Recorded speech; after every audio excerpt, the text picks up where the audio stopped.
అధ్యక్ష, రాష్ట్ర విభజన తర్వాత 2014లో చంద్రబాబు నాయుడు గారి నాయకత్వంలో ఒకే రాష్ట్రం ఒకే రాజధాని కానీ అభివృద్ధి వికేంద్రీకరణ జరగాలి.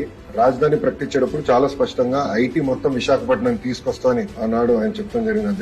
అధ్యక్ష చంద్రబాబు నాయుడు గారి చొరవ వల్ల ఈరోజు ప్రపంచంలో ఎక్కడికి వెళ్ళినా 20% మంది ఐటీ రంగంలో తెలుగులు ఉంటాం. నిజంగానే మనందరం గర్వపడాల్సిన అవసరం ఉంది అధ్యక్ష. కానీ వాళ్ళు మన రాష్ట్రంలో పనిచేసేదానికి సరైన ఎకో సిస్టమ్ లేకపోవడం అనేది చాలా చాలా బాధాకరం.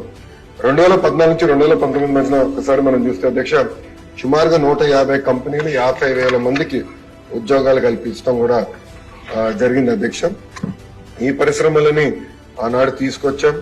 అంతేకాకుండా అనేక సందర్భాల్లో కాన్క్లేవ్స్ కూడా ఏర్పాటు చేసి వైజాగ్ ను ఫోకస్ ఏరియాగా తీర్చిదిద్దడం జరిగింది.